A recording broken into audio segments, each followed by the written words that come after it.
महाविद्यालयाचे उपप्राचार्य कला विभाग डॉक्टर रमेश पोर सर, त्याचबरोबर रयत शिक्षण संस्थेचे आजीव सेवक प्राध्यापक डॉक्टर ए.के. पाटील सर, तसेच या कार्यक्रमासाठी उपस्थित असणारे उपप्राचार्य सायन्स विभाग मोरे सर यांचं देखील मी मनपूर्वक सहर्ष स्वागत करतो. आणि या कार्यक्रमासाठी उपस्थित असणारे इतिहास विभागातील सर्व संशोधक, विद्यार्थी, प्राध्यापक आणि महाराष्ट्रातील येथील महाविद्यालयातील आलेले सर्व प्राध्यापक बंधू भगिनी, आपल्या सर्वांचं मनपूर्वक सहर्ष स्वागत. तसेच व्यासपीठासमोरील उपस्थित सर्व मान्यवर, समारंभ समितीचे प्रमुख प्राध्यापक सुहास गोडसे सर, त्याचबरोबर कवित्सू रोबोट्रॉनिक्स प्रायव्हेट लिमिटेड साताराचे मार्केटिंग मॅनेजर माननीय अजय कुमार पाटील सर या ठिकाणी उपस्थित आहेत. तसेच माननीय प्राचार्य गुंजाळ सर उपस्थित आहेत. या परिषदेचे सहसमन्वयक डॉक्टर संदीप महाजन सर या ठिकाणी उपस्थित आहेत. बॉटनी विभागातील डॉक्टर कमलाकर पाटील सर या ठिकाणी उपस्थित आहेत. तसेच आमच्या महाविद्यालयातील इतर सर्व सहकारी प्राध्यापक या ठिकाणी उपस्थित आहेत. पुनश्च सर्वांचे मी महाविद्यालयाच्या वतीने हार्दिक स्वागत करते. यानंतर कार्यक्रमाचे प्रास्ताविक व स्वागत प्राध्यापक डॉक्टर संदीप महाजन सर यांनी करावे. प्राध्यापक डॉक्टर संदीप महाजन सर, जे या परिषदेचे सहसमन्वयक आहेत.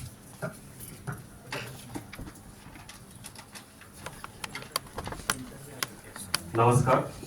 रयत शिक्षण संस्थेच्या सद्गुरू गाडगे महाराज कॉलेज येथील इतिहास विभाग, IQAC आणि शिवाजी विद्यापीठ इतिहास परिषद यांच्या संयुक्त विद्यमाने आयोजित 28व्या राष्ट्रीय अधिवेशनाच्या वैचारिक सोहळ्याच्या समारोप सत्रात आपणा सर्वांचे मनपूर्वक स्वागत करताना मला अत्यंत आनंद होत आहे.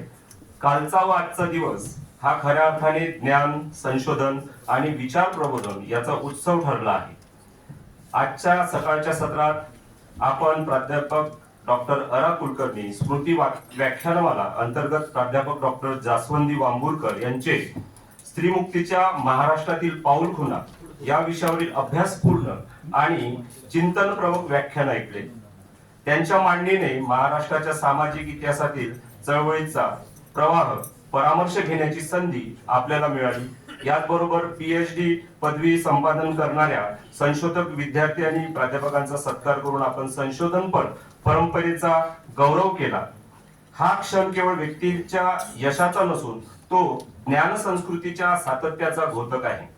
या समारोप सत्रात आपल्या या कार्यक्रमाचे प्रमुख पाहुणे प्राध्यापक डॉक्टर दीपक देशपांडे यांचे मार्गदर्शन लाभणार आहे. इतिहास, अभ्यास, संशोधन आणि शैक्षणिक नेतृत्व या क्षेत्रातील त्यांच्या प्रदीर्घ अनुभवातून आजच्या चर्चेला व्यापक ऐतिहासिक संदर्भ प्राप्त होईल. तसेच या सत्राचे अध्यक्ष म्हणून रयत शिक्षण संस्थेचे ऑडिटर विभागाचे सहसचिव व शिवाजी विद्यापीठ इतिहास परिषदेचे नवनिर्वाचित अध्यक्ष माननीय प्राचार्य डॉक्टर राजेंद्र मोरे सर उपस्थित आहेत. त्यांच्या अध्यक्षीय मनोगतातून इतिहास परिवारास भविष्यकालीन दिशा दर्शन लाभेल. आमचे मार्गदर्शक या महाविद्यालयाच्या जडणघडणीत मोलाचे योगदान देणारे कराड शहरातील कायदेतज्ञ, रयत शिक्षण संस्थेच्या मॅनेजिंग काउन्सिलचे सदस्य व महाविद्यालयाच्या CDC चे चेअरमन माननीय ॲडव्होकेट रवींद्र भाऊ पवार यांचे महाविद्यालय व इतिहास परिवारातर्फे स्वागत. शिवाजी विद्यापीठ इतिहास परिषदेचे मावळते अध्यक्ष व शिवाजी विद्यापीठ इतिहास अधिविभाग प्रमुख प्राध्यापक डॉक्टर अवनीश पाटील सर यांचेही स्वागत करतो. या समारोप कार्यक्रमासाठी व्यासपीठावर उपस्थित असलेले परंतु आता उपस्थित नाही आहे, जे प्रमुख उपस्थितीमध्ये होते ते कायदेशीर क्षेत्रातील प्रदीर्घ अनुभव असलेले माननीय ॲडव्होकेट सदानंद चिंगळे साहेब यांची प्रमुख उपस्थिती थोड्या वेळातच लाभेल. आमच्या महाविद्यालयाचे दूरदृष्टीचे नेतृत्व लाभलेले प्राचार्य आदरणीय डॉक्टर चंद्रकांत खिलारे साहेब यांचे मी स्वागत करतो. त्यांच्या प्रेरणादायी शैक्षणिक दृष्टिकोनामुळेच इतिहास विभागाला अशा वैचारिक उपक्रमाचे आयोजन करण्याचे बळ आणि पाठबळ मिळते. त्यांच्या समवेत महाविद्यालयाचे माननीय उपप्राचार्य doctor UB More sir, doctor RP Pol sir व मॅनेजिंग काउन्सिलचे सदस्य प्राध्यापक डॉक्टर A.K. पाटील सर यांचे सुद्धा स्वागत करतो. व्यासपीठावर उपस्थित असलेले लाईफ मेंबर म्हणा, सॉरी आमच्या रयत शिक्षण संस्थेचे लाईफ मेंबर चुकलो, त्यांचे स्वागत करतो. ही सगळी मंडळी आहेत म्हणून टेन्शन घेऊ नका.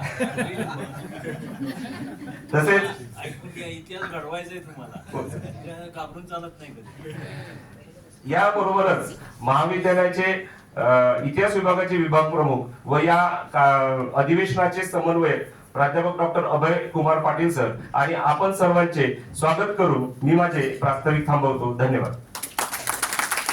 धन्यवाद सर. यानंतर आपण सर्व सन्माननीय मान्यवरांचा या ठिकाणी स्वागत सोहळा घेत आहोत. यानंतर प्रमुख पाहुण्यांची ओळख प्राध्यापक सचिन ओवाळ सर यांनी करून द्यावी ही विनंती.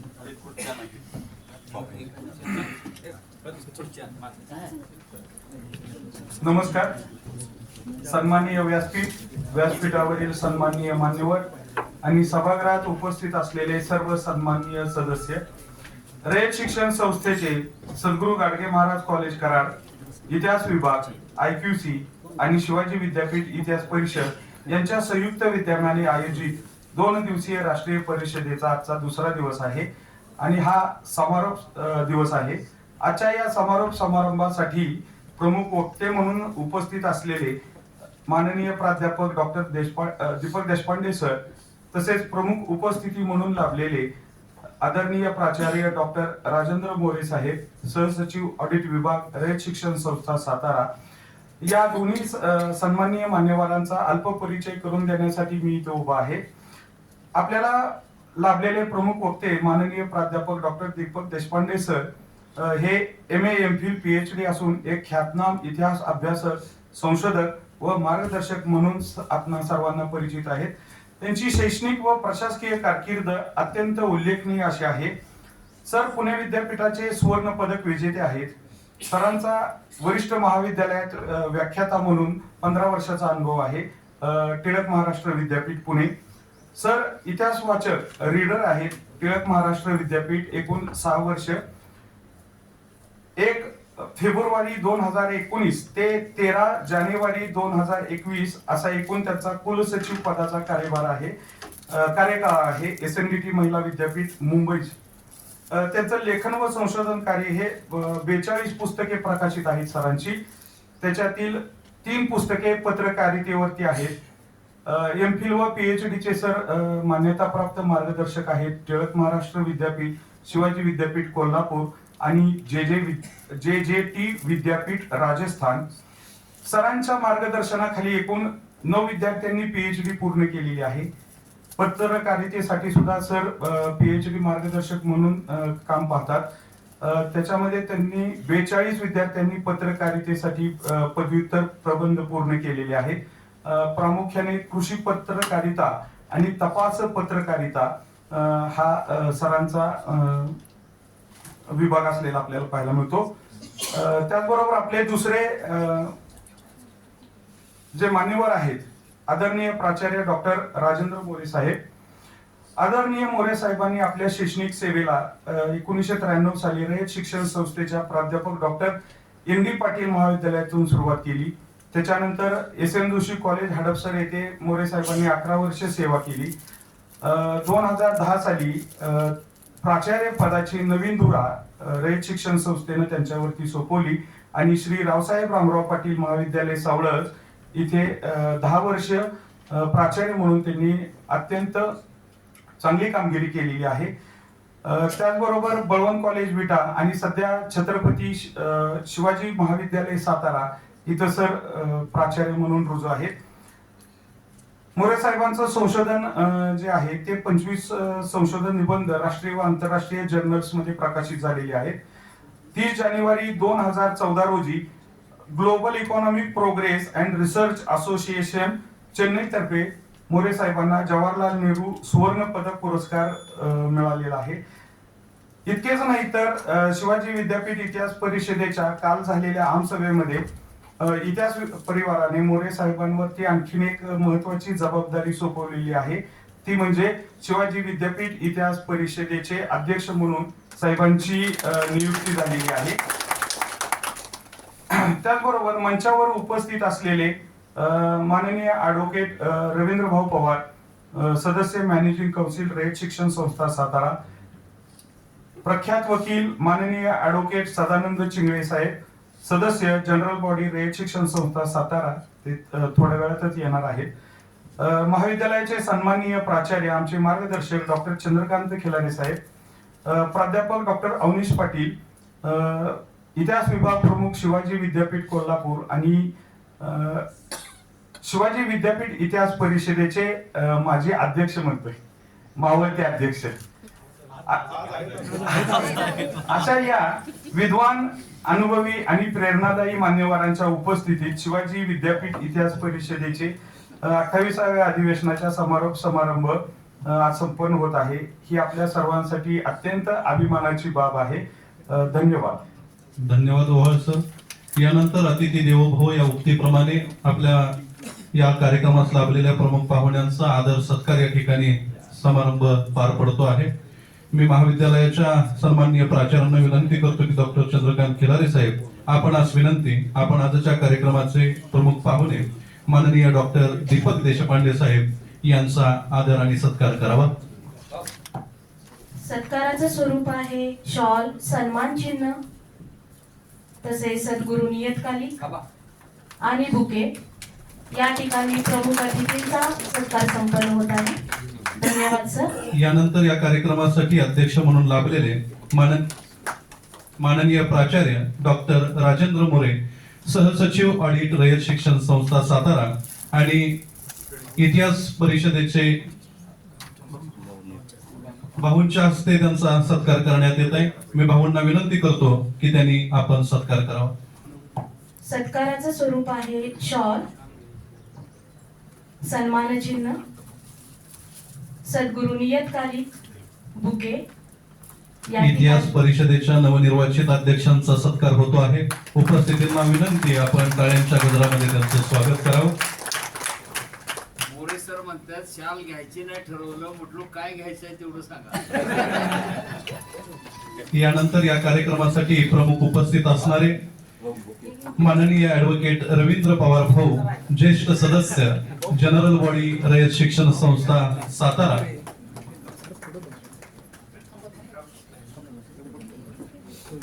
धन्यवाद सर.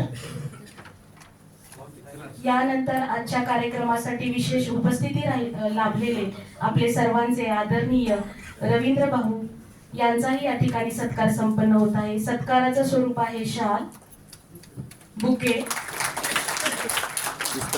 आणि सद्गुरू नियतकालिक,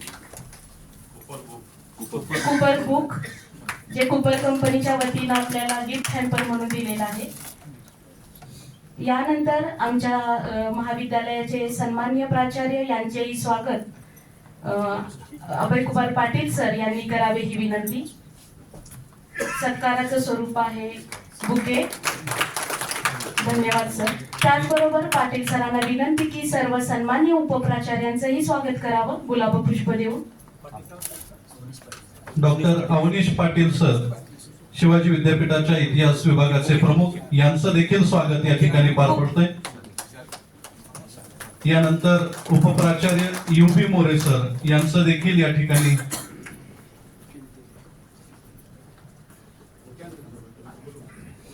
अवनीश पाटील सर यांचा या ठिकाणी सत्कार शॉल आणि बुके देऊन संपन्न होत आहे. सर्वांना विनंती की प्रचंड टाळ्यांनी आपण या सत्कारामध्ये आपला सहभाग नोंदवावा. डॉक्टर अवनीश पाटील, अध्यक्ष शिवाजी विद्यापीठ इतिहास परिषद कोल्हापूर. सत्काराचं स्वरूप आहे शॉल आणि बुके. सन्माननीय भाऊंच्या हस्ते हा सत्कार संपन्न होत आहे या ठिकाणी. धन्यवाद सर.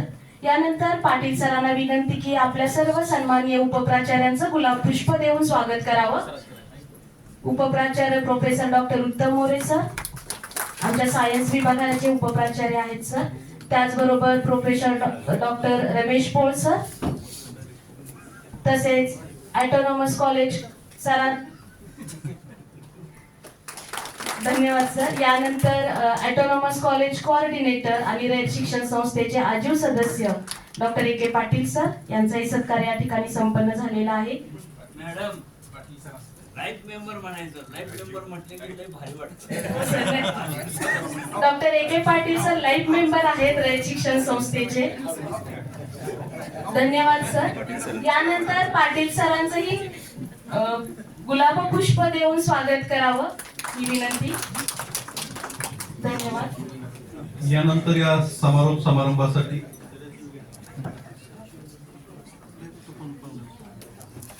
यानंतर आपण या ठिकाणी विशेष सत्कार घेणार आहोत.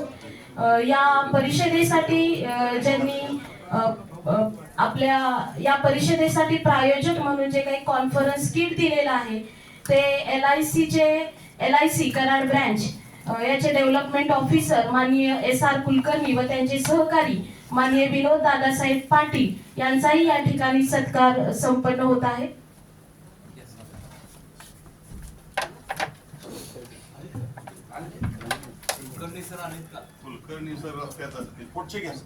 यानंतर माननीय अजय कुमार पाटील कवित्सू रोबोट्रॉनिक्स प्रायव्हेट लिमिटेड सातारा यांनी आपल्याला या कॉन्फरन्ससाठी जेवणाची व्यवस्था केलेली आहे.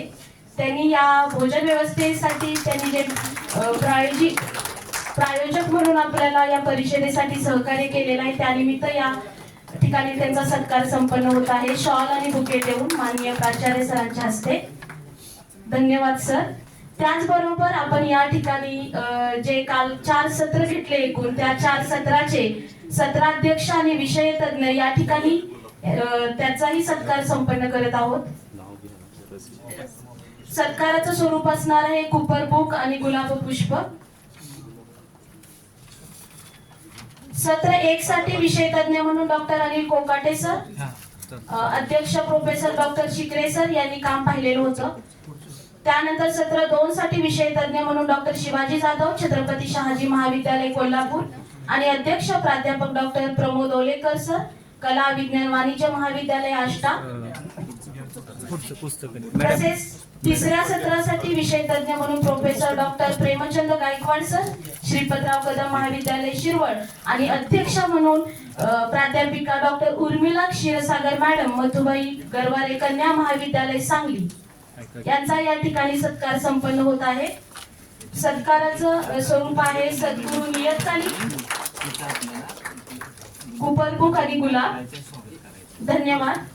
यानंतर सत्र 4 साठी विषय तज्ञ होते डॉक्टर राजेंद्र सातपुते सर कला वाणिज्य महाविद्यालय सातारा आणि या सत्राचे सत्राध्यक्ष होते डॉक्टर धनाजी मासाळ सर शिवाजी महाविद्यालय सातारा.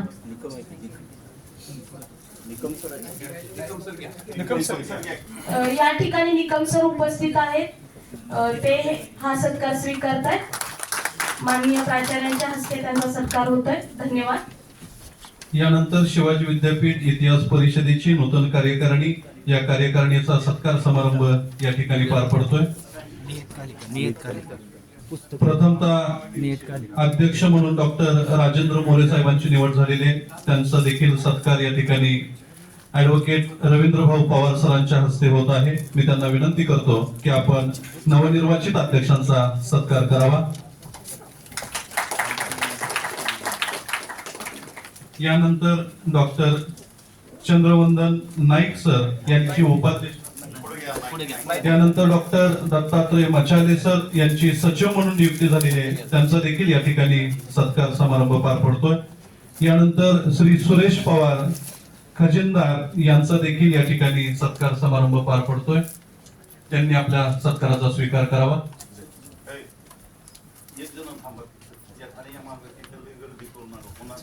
प्रत्येक ठिकाणी कुठं ना कुठं पवार हे आहेत. सत्काराचं स्वरूप आहे सद्गुरू नियतकालिक आणि गुलाब पुष्प. डॉक्टर रणजित माने सहसचिव म्हणून यांची निवड झालेली आहे. त्यांचा देखील या ठिकाणी सत्कार होतो आहे. यानंतर सदस्य म्हणून डॉक्टर अवनीश पाटील यांचा देखील या ठिकाणी सत्कार होतोय. डॉक्टर सुरेश चव्हाण भाऊंच्या हस्ते डॉक्टर अवनीश पाटील सर यांचा या ठिकाणी सत्कार संपन्न होत आहे. धन्यवाद sir. Doctor Suresh Chavan sir यांचा देखील या ठिकाणी सत्कार होतोय. मोरे सरांचे असते. मोरे सरांच्या हस्ते त्यांचा सत्कार होतोय. सहसचिव रयत शिक्षण संस्था सातारा यांच्या हस्ते हा सत्कार या ठिकाणी संपन्न होत आहे. आदरणीय मोरे साहेबांच्या हस्ते. यानंतर डॉक्टर तानाजी हवालदार सर यांचा देखील या ठिकाणी सत्कार समारंभ पार पडतोय. आजचे प्रमुख अतिथी डॉक्टर दीपक देशपांडे सर यांच्या हस्ते हा सत्कार संपन्न होत आहे. यानंतर डॉक्टर अनिल कुंभार सर यांचा देखील या ठिकाणी सत्कार होतो आहे. डॉक्टर अनिल कुंभार सर. आमचे प्राचार्य आदरणीय डॉक्टर प्राचार्य खिलारे साहेब यांच्या हस्ते हा सत्कार संपन्न होत आहे. धन्यवाद सर. यानंतर डॉक्टर बालिशा कोटरगी यांचा देखील या ठिकाणी सत्कार समारंभ पार पडतो. लाईफ मेंबर आपला AK पाटील. यांचा सत्कार लाईट मेंबर रयत शिक्षण संस्थेचे light member doctor AK Patil sir यांच्या हस्ते हा सत्कार या ठिकाणी संपन्न होत आहे. आणि यानंतर डॉक्टर निलांबरी जगताप यांचा देखील या ठिकाणी सत्कार समारंभ पार पडतो आहे. आमच्या महाविद्यालयाचे उपप्राचार्य डॉक्टर उत्तम मोरे सर यांनी हा सत्कार करावा ही विनंती. सर्व नूतन कार्यकारिणीचं मनपूर्वक हार्दिक हार्दिक अभिनंदन. धन्यवाद सर. यानंतर आजच्या कार्यक्रमाचे प्रमुख पाहुणे माननीय डॉक्टर दीपक देशपांडे साहेबांना विनंती, आपण आम्हास मार्गदर्शन करावं.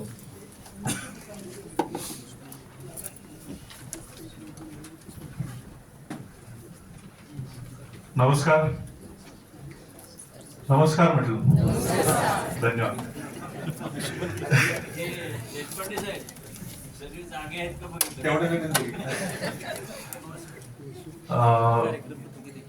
8-10 दिवसापूर्वी डॉक्टर अभयकुमार पाटलांचा जेव्हा मला फोन आला त्यावेळेला मी कुठल्या विषयावर बोलायचं असं त्यांना विचारलं. त्यांनी मला 2 विषयांवर बोला असं सांगितलं. एक, सद्यस्थितीमध्ये शिक्षण क्षेत्राला लागलेली घरघर, हा एक पहिला विषय ज्याच्यावरती मी 15 मिनिटं माझे विचार मांडले. प्रत्येकाला ते विचार पटले पाहिजेत असं नाही, कारण ते माझी मत आहेत. आणि दुसरा विषय, जे आज लोकांनी पेपर वाचलेले आहेत त्या सर्व संशोधकांना चांगल्या शुभेच्छा देऊन मूळ कागदपत्र वाचणे हे का महत्वाचं आहे, त्यातला दुसरा विषय आहे history, historiography and the use of AI in history. या 2 विषयांवरती मी माझं मत मांडेन. ते मत मांडण्यापूर्वी माननीय डॉक्टर राजेंद्र मोरे सर, ज्यांची कालच या अधिवेशनाच्या अध्यक्षपदी नियुक्ती झाली आहे, त्यांचं आधी अभिनंदन करतो. Doctor advocate Sadanand Chingale sir, doctor Chandrakant Khilare sir, त्याच्यानंतर डॉक्टर अभयकुमार पाटील जे समन्वयक आहे त्याचे, आणि त्याचबरोबर ॲडव्होकेट रवींद्र पवार मॅनेजिंग काउन्सिलचे सदस्य रयत शिक्षणचे, या सगळ्यांना या विषयावर आधी आम्ही काही विषयांवर बोललोय सगळे एकमेकांशी, तर त्या संदर्भाने आता थोडस मी माझं विचार मंथन करेन. गेले 2-3 वर्ष झाले आपण एक शब्द सातत्याने ऐकतोय, NEP 200, बरोबर? NEP 2020, नवीन शिक्षण पद्धती. गेले काही दिवस राजकीय दृष्टिकोनातून जेव्हा या प्रचाराकडे आपण पाहतो त्यावेळेला असं लक्षात येतं की प्रत्येक माणूस एक विशिष्ट अभिमान जवळ ठेवून असं म्हणतो की आम्ही नव्याने ही शिक्षण व्यवस्था आणलेली आहे. आज आपण सगळेजण शिक्षण क्षेत्रामध्ये काम करणारी माणसं आहोत.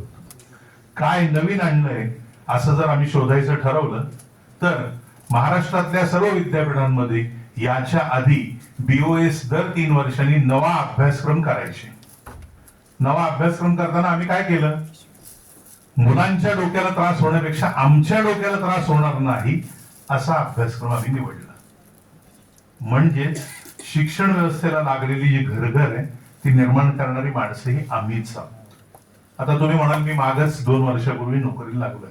मी एकूण शिक्षक जमातीबद्दल बोलतोय. शिक्षक हा 24 तास समाजाचा सेवक असतो. ही कन्सेप्ट जेव्हापासून संपली तेव्हापासून महाराष्ट्रातल्या शिक्षण व्यवस्थेला खऱ्या अर्थानं घरघर लागली. आपण ज्या वास्तूमध्ये आज उभा आहोत ती कर्मवीर अण्णांच्या आशीर्वादानं सुरुवात झालेल्या रयत शिक्षण संस्थेमध्ये आपण बोलतोय. काही दिवसांनी ज्या वेळेला मोरे सरांची नियुक्ती झाली त्यावेळेला आम्हाला सगळ्यांना एक मनस्वी आनंद झाला. कशाचा आनंद झाला तर जो माणूस 12 महिने 24 काळ काम करू इच्छित आहे त्या माणसाला चांगली संधी मिळाली म्हणून आम्हाला आनंद झाला. काय झालेलं आहे, आज काम करणाऱ्या लोकांची संख्या कमी झालेली आहे. प्रत्येक माणूस घड्याळाला बांधलेला आहे. मुंबईतली माणसं 8-10ची लोकल नाही मिळाली तर एक वेळ घरी जातील पण कामावर जाणार नाही. तीच परिस्थिती आता सगळ्यांच्या आयुष्यात आलेली आहे. हे तरी कराड मोठं शहर आहे.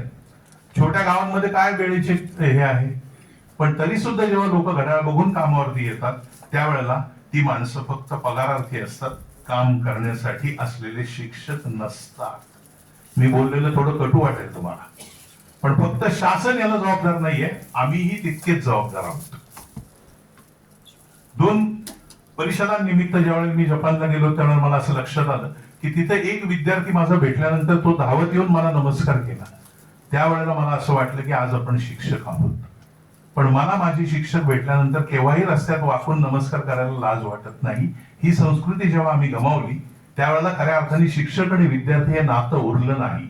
विद्यार्थी हा आमचा जेव्हा क्लायंट झाला कायद्याने त्यावेळेला या सगळ्या गोष्टींचं रूपांतर व्यवसायामध्ये झालं. बऱ्याच वेळेला आम्ही शिक्षण व्यवस्थेकडे बघताना असं म्हणतो इंजिनिअरिंग कॉलेजांमुळे, मेडिकल कॉलेजांमुळे, याचं पीक आल्यामुळे हे सगळं बदललंय. नाही. कला, वाणिज्य आणि शास्त्र या ज्या ट्रॅडिशनल शाखा आहेत ज्याच्यामध्ये आम्ही काम करतो, ही सुद्धा समाज व्यवस्था सुधारण्याची एक अत्यंत चांगली व्यवस्था होती म्हणतोय मी, आज नाहीये. आज 5 वाजता जर आमचा शिक्षक कुठला विद्यार्थी आला त्याला असं म्हणत असेल अरे कॉलेज आता बंद झाले उद्या येतो, तर तो शिक्षक नव्हे. आणि जो विद्यार्थी काही अपेक्षेने आमच्याकडे येतोय त्याची अपेक्षा आम्ही जर पूर्ण करू शकत नसू तर आम्ही शिक्षक नाही, ही परिस्थिती आहे. आणि मग तोच ते बाहेर जाऊन जेव्हा सांगतो त्यावेळेला शिक्षकांबद्दलची प्रतिमा ही वाईट व्हायला लागते. आता माझ्या वयाची किंवा माझ्यापेक्षा मोठी असणारी इथे जी सगळी माणसं आहेत त्यांना मी हे सांगतो हे 100% पटत असेल. याचं कारण असं आहे, आमच्या वेळेसचे शिक्षक आम्हाला समोर दिसले तरी आम्हाला आदरयुक्त भीती वाटायची. आजचे विद्यार्थी आणि शिक्षक 5 वाजेनंतर कुठं भेटतात ही वेगळ्याने मी तुम्हाला सांगण्याची गरज नाही. ही बदललेली परिस्थिती जी आहे ही शिक्षकांचं समाजातलं जे आदर्श स्थान होतं ते संपवणारी ठरलेली आहे. आज शिक्षण व्यवस्थेला घरघर लागलेली ती शासनामुळे लागलेली. तुम्ही प्रत्येक जण ज्या आर्ट्स, कॉमर्स, सायन्सला काम करता तिथला तुमचा स्टाफ नजरेसमोर आणा. सगळ्या महाराष्ट्रातला आणू नका अजिबात. महाराष्ट्राचा संपूर्ण सर्वे आम्ही केलेला आहे, त्याची आकडेवारी आमच्याकडे आहे. मी म्हणतोय त्यात तथ्य एका पुढे बघा. आता 2028-29, 29-30 आणि 30-31 या 3 वर्षामध्ये महाराष्ट्रातली जवळपास 80 ते 85% कॉलेज परमनंट प्राध्यापक निवृत्त झालेली महाविद्यालय असतील. आज SGM कराड सारखं जे मोठं कॉलेज आहे, आताच येताना मी प्राचार्यांच्या केबिन मध्ये जाणीवपूर्वक तो चार्ट बघून आलो, त्यांच्याकडे 59 पेक्षा अधिक लोक क्लॉक आवर वरती कामाला आहेत. ही परिस्थिती बदलणार आहे का? तर आत्ताच्या स्थितीमध्ये ती बदलली जाईल असं मला वाटत नाही. कारण गेली 7 वर्ष झाले प्रत्येक येणारा शिक्षण मंत्री असं आश्वासन देतो की आम्ही आता 1415 जागा भरणार. एकाने 1415 सांगितल्या, एकाने 1300 सांगितल्या, एकाने 800 सांगितल्या आणि आत्ताच्या शिक्षण मंत्र्यांनी गेल्याच आठवड्यामध्ये पत्रकार परिषद घेऊन सांगितलं आम्ही पुन्हा 1500 जागा भरणार आहोत. कधी घ्या या जागा? कदाचित तिथं प्राचार्य कम्युनिटीतले काही लोक आहेत त्यांना 100% माहिती आहे. मी म्हणतोय त्याच्यात काही चूक असेल तर मला दुरुस्त करा सर. एकूण परिस्थिती पाहता 2015-16च्या जागा अजून भरायच्या सगळ्या कॉलेजांमध्ये. तुमच्या प्रत्येकाच्या कॉलेजला बघा, तुमच्याकडे निवृत्त झालेल्या माणसाची जागा भरली गेली आहे का? जर ती जागा भरली गेली नसेल तर त्या जागेवरती एका जागेला 3 माणसं जी क्वालिफाईड आहेत ती क्लॉकआवर बेसिस वरती टीचर म्हणून काम करतायत. ही परिस्थिती शासनाने आज आमच्यावर आणलेली आहे. कला, वाणिज्य आणि शास्त्र या 3ही शाखांमधलं शिक्षण हे आज नोकरी मिळवून देण्यासाठी 100% उपयुक्त नाही, हे तुम्हाला आणि मला 100% नीट माहिती आहे. म्हणून शासनाने निवडलेला जो उपाय आहे तो उपाय मात्र चांगला नाहीये. कारण 2031-32 नंतर महाराष्ट्रातल्या 1400 जवळपास कॉलेजमध्ये सगळा स्टाफ निवृत्त झालेला असेल. गेली 4 वर्षाच्या पडद्यामागून हालचाली चाललेल्या आहेत. त्या हालचाली असं सांगतात की शासनालाच हे संपूर्णपणे थांबवायचं आहे. शिक्षणावरती 10 वर्षापूर्वी झालेल्या चर्चेनुसार पीएम ऑफिसने असं डिक्लेअर केलेलं होतं. काल आलेले जे आपले पाहुणे आहेत तेच त्यावेळेला त्या ऑफिसचे इन्चार्ज होते, डॉक्टर पृथ्वीराज चव्हाण. पृथ्वीराज चव्हाणांनी असं सांगितलं होतं, शिक्षणावरचा खर्च आम्ही 8.5% करणार आहोत. आता किती आहे? 4.5%. 4.5%च्या पुढे हे पैसे जायला तयार नाहीत. आणि आत्ताच्या राजकारण्यांना असं वाटतं हेही 4.5% आम्हाला वापरायला मिळावेत वेगळीकडे. म्हणजेच अनुदानित महाविद्यालय जर बंद झाली तर तुम्ही प्रत्येकाला ते कॉलेज अजून देताय. आर्ट्स कॉलेज खर्च द्यायची गरज आहे का आता? पण तरी सुद्धा प्रतिवर्षी प्रत्येक विद्यापीठाकडून कमीत कमी 25 आणि जास्तीत जास्त 100 कला, वाणिज्य आणि शास्त्र शाखांची महाविद्यालय निघत आहेत. एका बाजूला परिस्थिती काय आहे बघा. एसजीएम मध्ये काम करून शिकणाऱ्या मुलाची फी त्या कमवा आणि शिका योजनेमधून येते. आणि दुसऱ्या बाजूला पुण्याला अशी अनेक आर्ट्स कॉलेज आहेत की जी कॉलेज प्रत्यक्षामध्ये चालत नाहीत, पॅकेज पद्धतीने ती चालतात. 15,000 रुपये आत्ता भरा, पहिल्या परीक्षेच्या आधी 8,000 रुपये भरा, दुसऱ्या परीक्षेच्या आधी 7,000 रुपये भरा, 30,000 रुपये भरा, वर्षाच्या शेवटी उत्तीर्ण झाल्याचा दाखला घेऊन जा. ही परिस्थिती आहे. आता शासनाने केलेला बदल एनईपी प्रमाणे बघा. आताच मोरे सरांची माझी चर्चा झाली.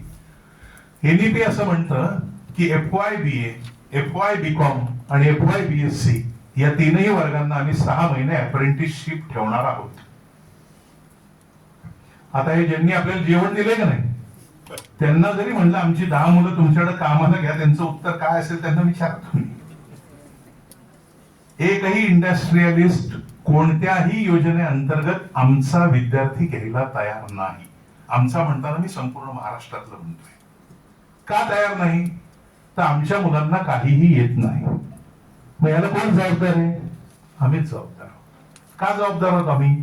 तर आमचा मुलगा बीकॉम झालेला विड्रॉल स्लिप भरू शकत नसेल, विड्रॉल स्लिप, तर ही अडचणीची स्थिती आहे. तुमचं शिक्षण आणि तुमचं दैनंदिन काम याच्याशी कोणताही संबंध नाही. याचा एक प्रयोग पुग वैद्य नावाचे गणितज्ञ होते महाराष्ट्रामध्ये. त्यांनी 1976 मध्ये इयत्ता 10वी मध्ये नापास होणाऱ्या विद्यार्थ्यांसाठी एक शाळा सुरू केली.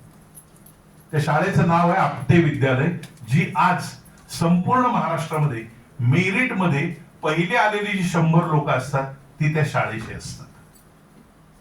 जी नापासांसाठी सुरू झालेली शाळा होती.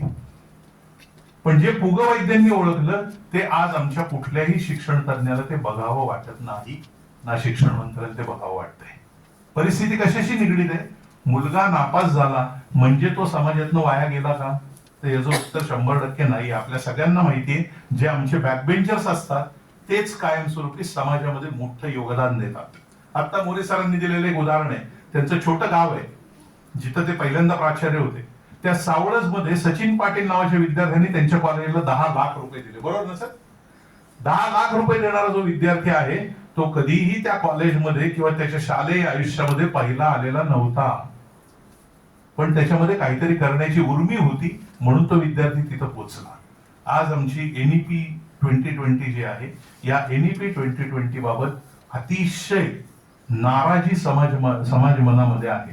पण आमच्या कुठल्याही विद्यापीठाचे कुलगुरू किंवा कुठल्याही विद्यापीठातले प्रोफेसर याला नावं ठेवायला तयार नाही. बरोबर आहे अवनीश? त्याचं कारण असं आहे की आम्ही नोकरी करतोय. पूर्वी भाट असायचे राजांच्या पदरी, ती परिस्थिती आज आमची झालेली. आम्ही ज्या व्यवस्थेत काम करतो ही व्यवस्था आमच्या समाजाला उपयोगी नाही हे सुद्धा म्हणण्याची ताकद आज आमच्यामध्ये नाहीये. आणि का नाहीये? तर आम्ही त्या 1 तारखेला मिळणाऱ्या पगाराला बांधलेलो आहोत. जी शिक्षण व्यवस्था गेली 50 वर्ष चालू आहे ती 50 वर्ष चालू आहे. आज लोक असं म्हणतात की ब्रिटिशांनी जाताना ती सोडून दिलेली शिक्षण व्यवस्था आहे. मग आम्ही 50 वर्ष का चालवली? याचं उत्तर द्या. त्याचंही उत्तर हे लोक द्यायला तयार नाहीये. आणि आज जी शिक्षण व्यवस्था ते आणू इच्छितात, आताच पोलिसांची माझी चर्चा झाली, जर भिलोडीतल्या एखाद्या मुलांनी फर्स्ट इयर भिलोडीत पूर्ण केलं आणि दुसऱ्या वर्षाला तो पंजाबला गेला पतियाळाला आणि तिथं प्रवेश घेतला, याला आम्ही मल्टिपल एक्झिट आणि मल्टिपल एंट्री असं म्हणतो. अगदी साधा विचार करा तुम्ही, बिलवडीतल्या मुलाला किंवा कराडमधल्या मुलाला प्रत्येक गोष्ट ऍटोमायझेशन मध्ये करता येणार आहे का हो? हे ऍटोमायझेशन मध्ये कुठल्याही बाजूने ते होत नाही. आणि ही परिस्थिती जर आपण पाहिली तर ही फक्त कागदावरती रंगवलेली व्यवस्था आहे. आणि आज शासन स्वतःहून हे सगळं बंद करण्याच्या अवस्थेमध्ये आहे. आत्ताच मी तुमच्या महाविद्यालयातल्या एका प्राध्यापकांशी बोललो. 15 वर्ष सीएचबी वरती काम करणारा मनुष्य आहे. Before 15 years when he joined this duty, at that time he was qualified person. He passed NET and SET, but he couldn't get a job. ही जर परिस्थिती आपण बघितली तर आम्हाला असं लक्षात येतं की ही व्यवस्था अत्यंत चुकीची आहे. पण व्यवस्था बदलण्याचा मार्ग हा त्याही पेक्षा शासनाने चुकीचा शोधलेला आहे. आणि म्हणून आमच्यावर आलेलं संकट हे अतिशय गडद आहे. आज जी आमच्यासारखी ग्रे हेअर झालेली माणसं आहेत ही संपणार आहेत काही दिवसामध्ये.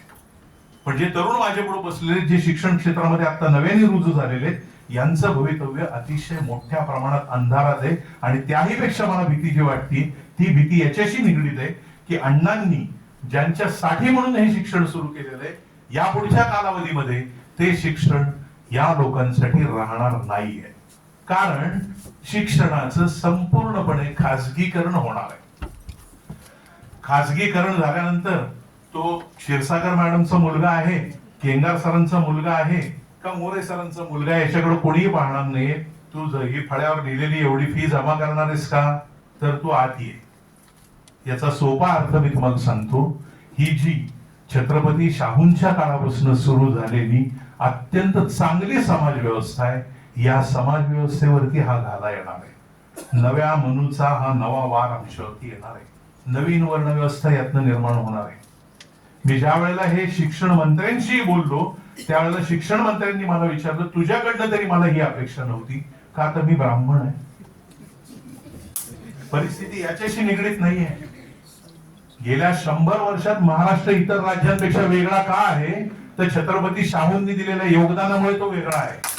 पण आज बदललेली स्थिती अशी आहे की नव्याने पुन्हा जर शिक्षण व्यवस्थेमधनं सर्व लोकांना बाजूला करायचं ठरवलं तर ही नव्या वर्ण व्यवस्थेची सुरुवात आहे. आणि त्याला आपण आज विरोध करणं गरजेचं आहे.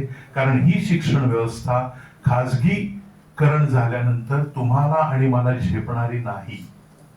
कराडमध्ये आज जी एसजीएम मध्ये येणारी 5,500 मुलं आहेत, यातली जवळपास निम्म्यापेक्षा जास्त मुलं ही फी न भरू शकणारी आहेत. त्यांनी कुठं जायचंय, कुठं जाऊन शिक्षण घ्यायचंय? त्यांनी गेल्या अनेक वर्ष बंद झालेली ईएमआरसी गेल्या वर्षी सुरू झालेली. ईएमआरसी मध्ये आता त्यांनी असं ठरवलंय संपूर्ण देशासाठी एकच अभ्यासक्रम घ्यायचा. याच्या पाठीमागचं तंत्र कुठे निगडीत येते बघा. सगळीच्या सगळी इन्फॉर्मेशन आम्ही इलेक्ट्रॉनिकली पुरवू. आज तुमच्या कॉलेजमध्ये एसजीएम मध्ये ही यंत्रणा असणार आहे की प्रत्येक विद्यार्थ्याला इन्फॉर्मेशन ही आम्ही थ्रू मोबाईल पाठवतो. उद्या लेक्चर्स थ्रू मोबाईल येतील. 2031 नंतर एसजीएम मध्ये जर 10 स्टाफ असेल तर त्यांनी काय काय करणं अपेक्षित आहे. म्हणून नवीन कन्सेप्ट एनईपी मध्ये जन्माला आलेली आहे की teacher is not only a teacher, he has to be a facilitator to the student. Agent असावं, या पद्धतीने विद्यार्थ्यांनी काही मागावं आणि ते टीचरनी पुरवावं, ही जर कन्सेप्ट असेल तर या भारतातला जो अत्यंत महत्वाचा मुद्दा होता शिक्षक आणि विद्यार्थ्यांचं नातं अस्तित्वावर राहणार नाहीये. ही जर परिस्थिती आपण बघितली तर शिक्षण व्यवस्थेतले हे नव्यानं येऊ घातलेले जे बदल आहेत, हे बदल ही शिक्षण व्यवस्था संपूर्णपणाने अस्तित्वहीन होण्याकडे चाललेले आहेत. राजकीय नेत्यांच्या दृष्टिकोनातलं फक्त हे पैसे कुठं वापरता येतील एवढाच मुद्दा आहे. या शिक्षण व्यवस्थेतनं समाजाचा एक मोठा भाग वजा होणार आहे, याच्याबद्दल एकही राजकीय पुढारी बोलायला तयार नाही. ही जर परिस्थिती आपण बघितली तर मला असं वाटतं रयत शिक्षण संस्थेचं महत्व आणखी दृढ होत आहे. कशामुळे दृढ होत आहे, तर आमच्याकडे शिकणारे विद्यार्थी हे सगळे आर्थिक दृष्टिकोनातनं सक्षम आहेतच असं नाही. पण उद्या जर हे खाजगीकरण झालं तर चुकूनही एकही माणूस जो आमच्याच कुंभोज मधनं गेलेले सिम्बॉयसिसचे मालक आहेत ते उद्या एखाद्या गरीब विद्यार्थ्याला प्रवेश देतील का हो? मेरिटला 92% पडले म्हणून त्याला फुकट मेडिकलचं शिक्षण देतील का ते? नाही देणार, हेच त्याचं उत्तर आहे. आणि ही परिस्थिती जर आपण बघितली तर मला अशी भीती नजीकच्या भविष्यामध्ये वाटते की शिक्षण व्यवस्थेतला 80% समाज बाजूला करण्याचं काम हे नवीन शैक्षणिक धोरण 2020 करतंय. हा माझा स्पष्ट आरोप आहे.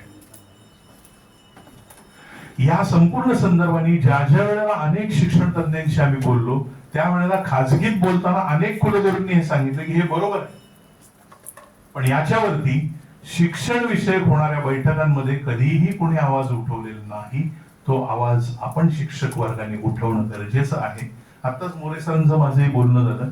रयतमध्ये त्यांनी जो नवा प्रयोग केलेला आहे, आमच्या वर्गामध्ये विद्यार्थी येत नाही याची आम्हाला लाज वाटणार आहे का नाही केव्हा तरी? त्याला आम्ही जबाबदार आहे शेवटी.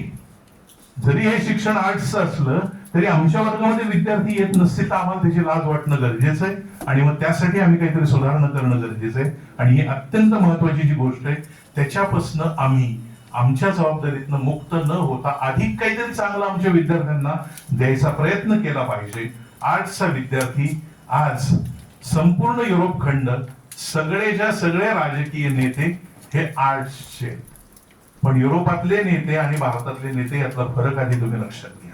आमच्याकडचेही नेते आर्ट्सचे किंवा त्याही पेक्षा कमी शिक्षण घेतलेले आहेत. पृथ्वीराज चव्हाण हे सर्वार्थाने वेगळा आदर्श आहे, टेक्नोक्रॅट आहेत. पण बाकीचे सगळे पुढारी तुम्ही बघा, हे 7वी 8वी 9वी मधले पुढारी आहेत.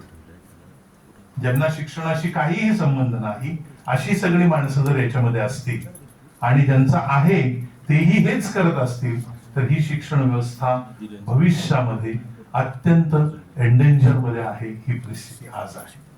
शिक्षण व्यवस्था धोक्यात आहे.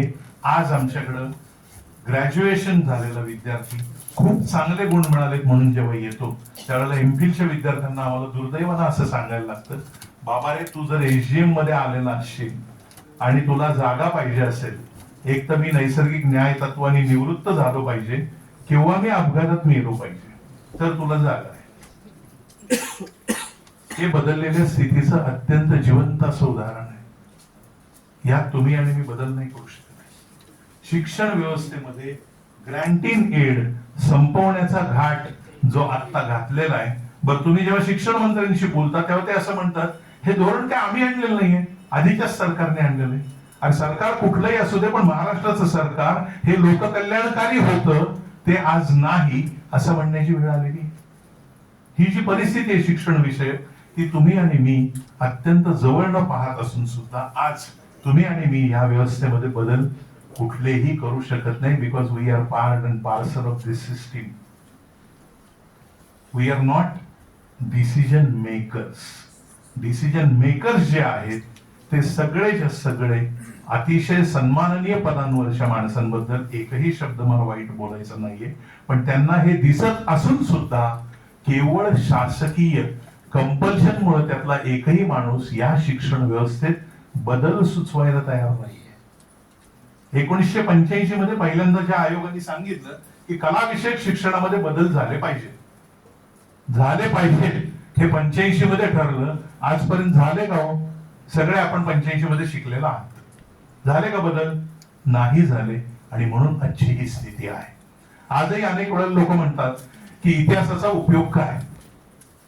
आवडीशी मी खूप वेळेला या विषयावरती बोललेलो आहे. ज्या वेळेला लोक असं म्हणतात इतिहासाचा उपयोग काय त्यावेळेला लोकांना फक्त एवढंच तुम्ही सांगा, जे लोक आपला इतिहास विसरले ते लोक लवकरात लवकर पारतंत्र्यात जातात. आज माझ्या दुसऱ्या विषयाला मी सुरुवात करतो, the use of AI in history and historiography. पहिला जो विषय होता शिक्षण विषयक, त्याच्यावरती मी माझं जे काही विचार होते ते मांडलेले आहेत. ते प्रत्येकाला पटले पाहिजेत असं नाही. कदाचित नव्या शैक्षणिक व्यवस्थेचा काही लोकांना फायदा होईल, पण तो कोणाला होणार आहे? नव्या शिक्षण सम्राटांना होणार आहे. तुम्हाला आणि मला होणार नाहीये. तुम्ही आणि मी we have to pay for education. ही परिस्थिती आज आलेली आहे आणि यात कुठलाही बदल तातडीने होण्याची दुरान्वयानं शक्यता नाही. दुसरा विषय मी जो मांडतोय त्याही संदर्भाने अवनीशशी गेल्या वर्षी एकदा मी बोललेलो आहे. त्याचबरोबर आमच्या श्रद्धा कुंभोजकरांशी बोललेलो आहे. त्याच्यानंतर मुंबई विद्यापीठातल्या 1-2 लोकांशी बोललेलो आहे. या सगळ्या परिस्थितीचा जेव्हा विचार करतो, आजच्याही मी आज सगळे विषय बघितले, बऱ्याच लोकांनी AI वरती लिहिलेला आहे. आर्टिफिशियल इंटेलिजन्स त्याचा यूज काय आहे आणि त्याचा दुरुपयोग काय आहे, या जर दोन गोष्टी आपण बघितल्या तर इतिहासाने किंवा इतिहासाच्या कुठल्याही विद्यार्थ्यांनी AI चा वापर आपल्या अभ्यासक्रमामध्ये करू नये या मताचा मी 100% आहे. का तर आमच्या प्रत्येक इतिहासकारांनी असं सांगितलेलं आहे, when there is no document there is no history. AI मधनं जर आम्ही प्रत्येक गोष्ट घ्यायला गेलो तर त्यातनं इतिहासाचे अनेक अर्थाचे अनर्थ होतील. AIच्या उपयोगाची 2 उदाहरणं सांगतो आणि AIच्या दुरुपयोगाची 2 उदाहरणं सांगतो, म्हणजे तुमच्या लक्षात येईल मला काय म्हणायचंय. अमेरिकेमध्ये एक अब्जाधीश गेली 6-7 वर्ष कोमामध्ये आहे. कोमामध्ये असला तरी त्याचा जो श्वास आणि घरघर आहे त्याच्यावरनं त्याची बँक त्याला पैसे देते. नीट आहे का? पैसे त्याला त्याची घरघर मोबाईलवरती ऐकवल्यानंतर त्याचे पैसे ट्रान्सफर होतात. 1.5 वर्षापूर्वी त्या माणसाचा मुलगा दुसऱ्या सिटीतनं अमेरिकेत न्यूयॉर्कला तो माणूस जिथे ऍडमिट आहे तिथं आला, त्यावेळेस त्याच्या असं लक्षात आलं की गेल्या फक्त आठवड्यामध्ये $50 लाख काढले गेले. आता रुपयामध्ये कन्व्हर्जन करा आणि किती रुपये झालेत बघा. त्यांनी त्याचा शोध घेतल्यानंतर त्याच्या असं लक्षात आलं की जी माणसं त्याला सांभाळत आहेत त्यातल्या 2 नर्सने आणि एका डॉक्टरने ते पैसे काढले आहेत. हा AIचा मिसयूज आहे आणि हे मिसयूज प्रचंड प्रमाणात वाढलेले आहेत. परवा दिवशीच वाराणसीमध्ये एक केस झालेली आहे. त्या केसमध्ये AIच्या पद्धतीने आवाज वापरून कमिशनरने आज्ञा दिल्याचे झाले आणि ती कारवाई झाली आणि नंतर कमिशनर म्हणले माझा या विषयाशी काहीही संबंध नाही. ही जर परिस्थिती आपण बघितली तर सगळ्यात जास्त धोका हा भारतात आहे. कसा आहे बघा, तुम्ही सगळेजण सुशिक्षित आहात, प्रत्येक जण ट्रान्झॅक्शन मनीसाठी ऐका तुमची बँकेची कार्ड किंवा स्वतःचा फोन वापरता. तुम्हाला फसवणारी माणसं कोण आहे? तो जमतारा सिनेमा बघितलाय का? सगळी माणसं उत्तर प्रदेशातली, रायबरेलीतली किंवा त्या जवळच्या खेड्यांमधली जी आहेत ती 3री 4थी पास आहेत आणि ती तुम्हाला तिथं बसून फसवतात रोज लाखो रुपयांना. रोजच्या पेपरच्या बातम्या वाचा तुम्ही. ही सगळी माणसं AIचा उपयोग करून आता आणखी काय काय करतील हे फक्त पुढच्या काही दिवसामध्ये आपल्याला बघायचं. ही जर परिस्थिती आपण बघितली तर इतिहासाचा विद्यार्थी म्हणून मला स्वतःला असं वाटतं की आपल्या विषयामध्ये AIचं स्थान एका मर्यादेच्या पुढे असता कामा नये. का नाही? तर उद्या अवनीश पाटलांच्या एखाद्या व्याख्यानामध्ये आणखी नव्याने काही जोड कोणी दिली AIचा वापर करून आणि त्याच्यावरनं जर वादंग निर्माण झाला तर त्याला अवनीश जबाबदार राहतील. ही जी परिस्थिती आहे ही परिस्थिती मिसयूज ऑफ AI मध्ये येणार आहे आणि म्हणून AIचा वापर इतिहासामध्ये कोणीही करू नये. बरोबर आहे का अवनीश? याची 2 कारणं सांगतो मी तुम्हाला. मुंबई विद्यापीठामध्ये मागच्या 15 दिवसापूर्वी एक सेमिनार याच्यावरती झालेला आहे. त्यावेळेला प्रसिद्ध ऍडव्होकेट डॉक्टर उदय वारुंजीकर यांना बोलवलं होतं. वारुंजीकरांनी हायकोर्टामधल्या 2 केसेस सांगितल्या आणि त्याच्यामध्ये AIचा उपयोग करून आम्ही काय केलं हे सांगितलं. आजची परिस्थिती अशी आहे, कोल्हापूर हायकोर्ट सुरू झालेलं आहे. कोल्हापूरपासून 100 किलोमीटरवरून लांबनं कोणी इथे येण्याची गरज नाहीये. VC चालू आहे. VC वरनं व्हिडिओ कॉन्फरन्सिंग वरनं तो तिकडून माणूस बोलतोय. त्याच्याऐवजी दुसरा माणूस जरी बोलला तरीही कोणाला कळणार नाहीये, कारण की तुमच्याकडे व्हॉइस आयडेंटिफिकेशन काही नाहीये. आज आमचा देश त्या प्रगत तंत्रज्ञानाचा उपयोग करताना अर्धा उपयोग केला तर त्याचे दुष्परिणाम किती होणार आहेत याचा विचार आपल्याला करणं गरजेचं आहे. आपल्याकडे ऍडव्होकेट पवार साहेब आहेत, त्यांनाही मी जाणीवपूर्वक म्हणतो, उद्या त्यांच्या एखाद्या आशिलाने कुठल्या तरी लांबच्या गावातनं एखादी तारीख अटेंड केली आणि चुकीची इन्फॉर्मेशन आली, त्याला काय करणार आणि कोण जबाबदार? ही जर परिस्थिती तुम्ही बघितली तर मला निसंशयपणाने असं वाटतं की या सगळ्या गोष्टी ज्या आहेत इतिहासाच्या विद्यार्थ्यांनी तरी AIचा वापर एका मर्यादेपुढे अजिबात करू नये. कारण गेले 10 वर्षातले जे पेपर्स येतात, अवनीशची माझी खूप वेळेला या विषयावर चर्चा झाली.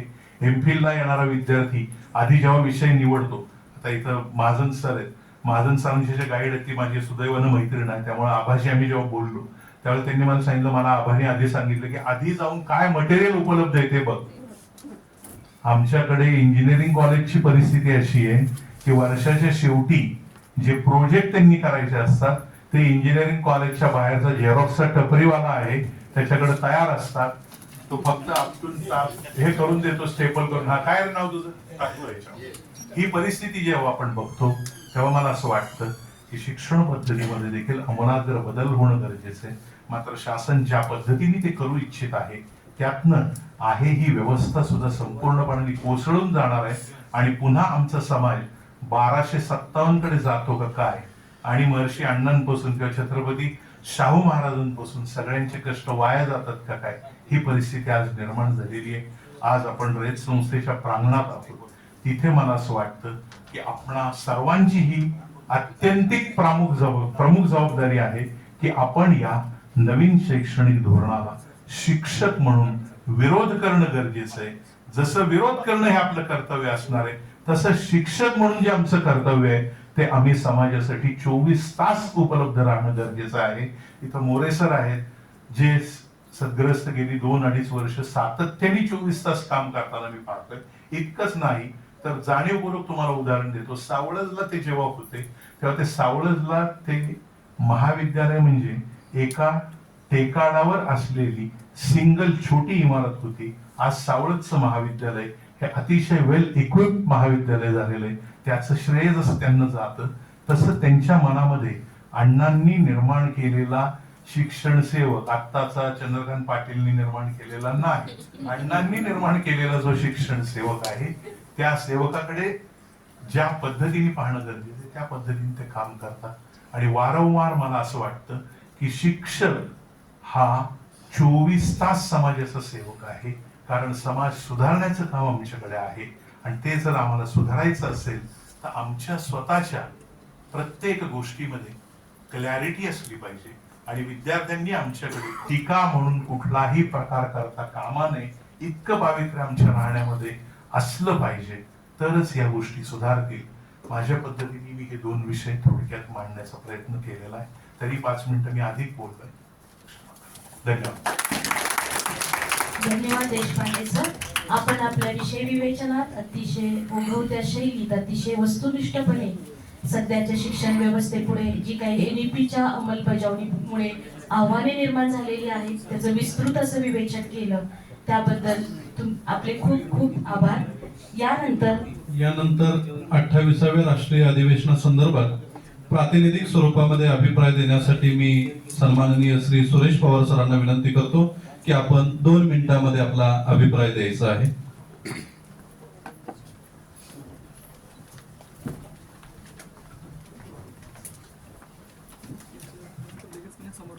नमस्कार.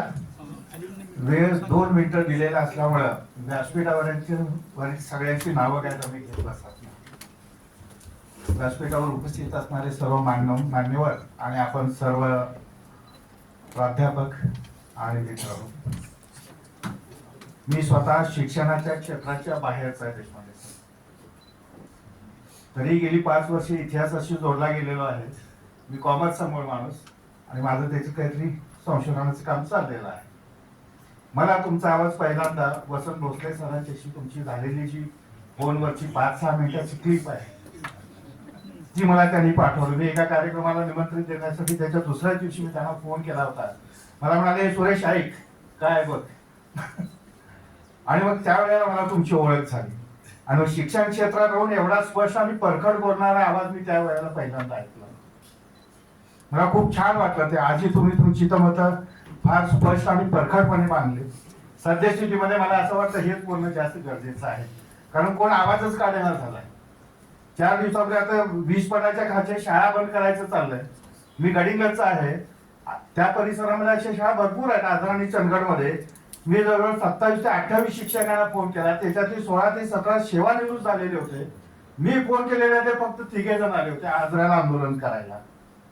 म्हणजे ज्यांच्यामुळं हा समाज घडणार आहे तेच जर त्या प्रवाहाच्या मुख्य प्रवाहात सामील होत नसतील तर मग आम्ही पालकांनी बघायचं कोणाकडे, हाही माझ्यासारख्या संवेदनशील पालकासमोर उभा राहिला हा प्रश्न आहे. मी काल इथं सकाळी आलो 11च्या दरम्यान. मला छान एवढं प्रसन्न वाटलं ही प्रेमाशिस बघितल्यानंतर की आम्ही अशा प्रेमाशिस मध्ये काय शिकलो नाही किंवा मी माझ्या मुलाला अशा प्रेमाशिस मध्ये शाळेला कॉलेजला का पाठवलं नाही, एवढं हे सुंदर असं वाटलं. तुम्ही पाटील सर आणि महाजन सर तुमच्या दोघांचं खरोखर कौतुक करायला पाहिजे, कारण गेली गेल्या 8 दिवसापूर्वी सुद्धा तुमच्या कार्यालयातून मला फोन आला, म्हटलं मी येणार आहे. आणि गेली आता मी जवळजवळ एक काल 11 वाजल्यापासून इथं या प्रेमासिस मध्ये एवढं सुंदर, स्वच्छ, निरामय आणि आनंदायी वातावरणात तुम्ही हे करता आहात. अतिशय प्रसन्न वाटलं मला की ह्या प्रेमासिस मध्ये येऊ. अगदी सूत्रबद्ध आहे, वेळेचा कुठं अपव्यय नाही. जो कार्यक्रम ज्या वेळेला व्हायला पाहिजे तेवढ्याच 5-10 मिनिटं पुढे पाठीमागं होतं. म्हणजे वेळेचं व्यवस्थापन इथं बऱ्याच वेळेला बिघडलेलं असतं अशा कार्यक्रमांच्या मध्ये. पण वेळेचं संयोजन आणि नियोजन अतिशय तुम्ही नेटकेपणाने केलेलं आहे. मला खूप कौतुक वाटतं, कारण आता गेली 3 वर्ष अशा सेमिनारला मी बऱ्याच ठिकाणी जातो. ग्रामीण भागातली स्थिती वेगळी असते हे समजू शकतो, पण शहरामध्ये इतक्या पद्धतशीरपणे तुम्ही ते केलेलं आहे.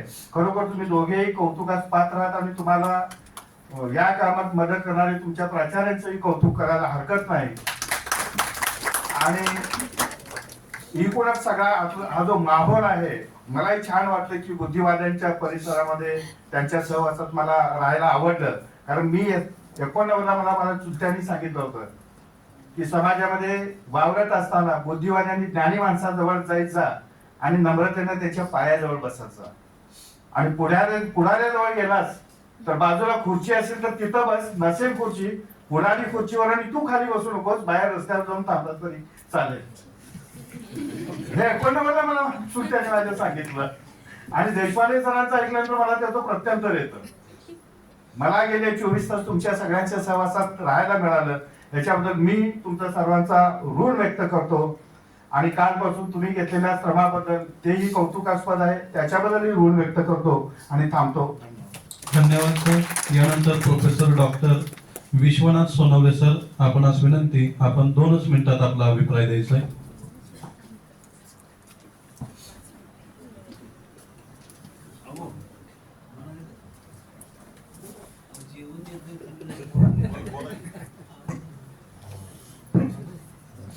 आदरणीय विचारमंचावरती उपस्थित असलेले सर्व मान्यवर, गेल्या 2 दिवसापासून शिक्षण क्षेत्रामध्ये जे काही झालेले बदल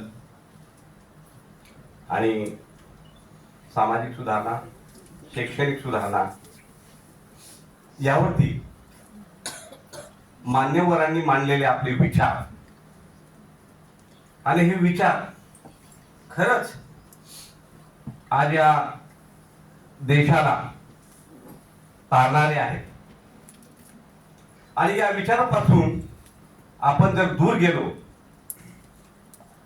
तर पारतंत्र्य आणि तिसरी क्रांती करायची आपल्याला वेळ आल्याशिवाय राहणार नाही. कालच्या उद्घाटनपर सत्रामध्ये माननीय आदरणीय पृथ्वीराज बाबा यांनी आपले विचार अतिशय परखड आणि अभ्यासपूर्ण विचार मांडले. त्यानंतर किशोर बेडकेहाळ सर यांनी अतिशय सुंदर विचार मांडले.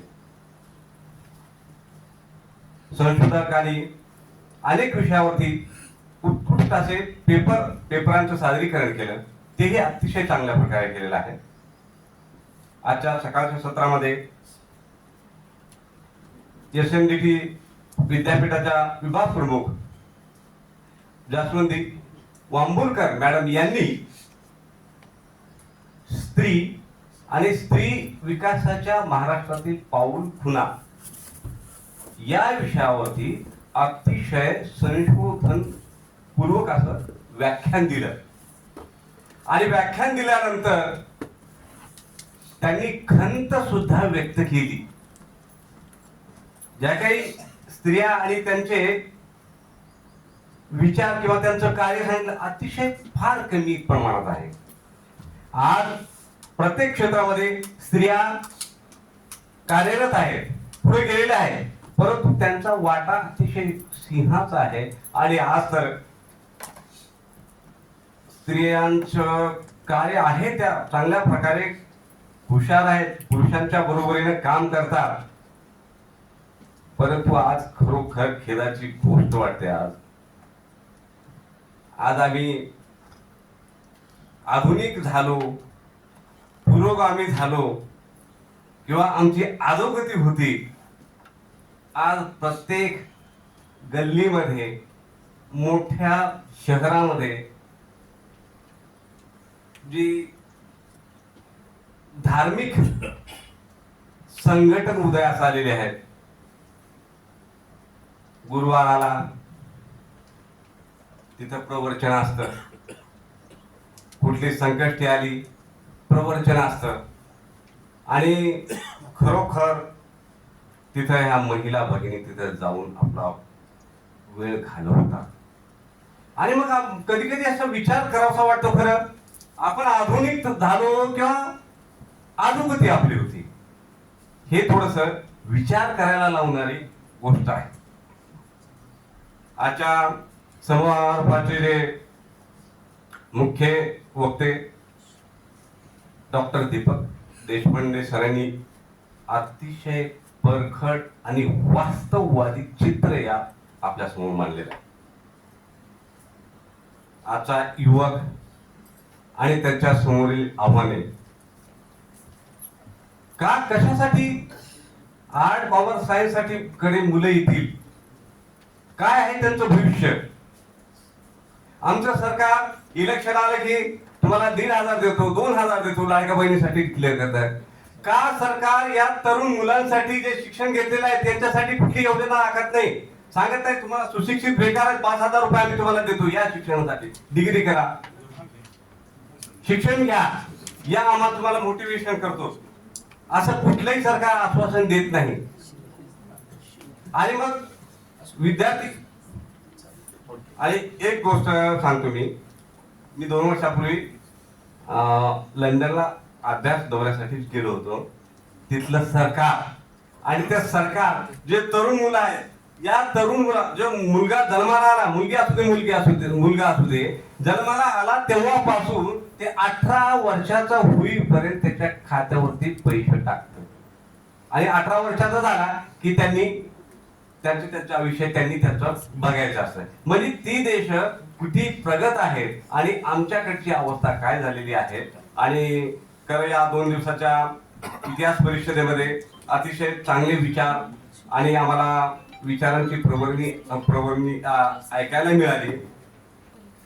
आणि एचएम कॉलेज इतिहास विभाग डॉक्टर अभय पाटील सर, अवनीश पाटील सर यांनी हे परिषदेचं अतिशय नेटकं असं नियोजन केलं आणि मला शेवटी बोलण्याची संधी दिली. त्याबद्दल मी सर्वांचे आभार मानून माझे 2 शब्द थांबवतो.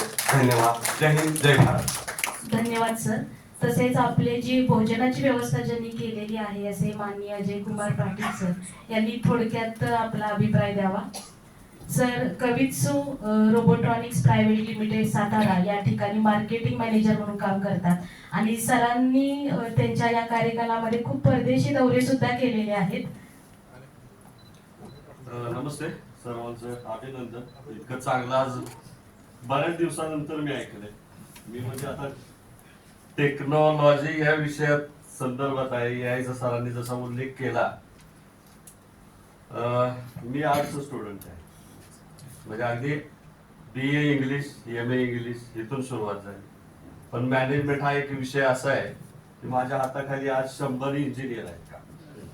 म्हणजे सरांनी जसं सांगितलं की बॅक बेंचर सारखंच माझंही थोडस झालंय. आणि त्यामुळेच मला वाटतंय की कदाचित मला इथं बोलण्याची आणि थोडासा हातभार लावण्याची संधी दिली, त्याबद्दल धन्यवाद.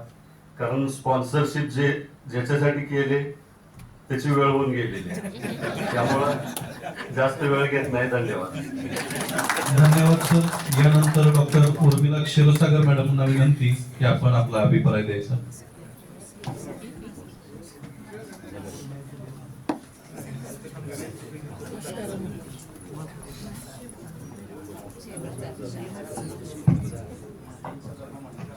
सन्माननीय व्यासपीठ आणि उपस्थित इतिहासप्रेमी बंधू भगिनी, 28वे वार्षिक राष्ट्रीय अधिवेशन अतिशय उत्साहात संपन्न झालं, यशस्वी झालं.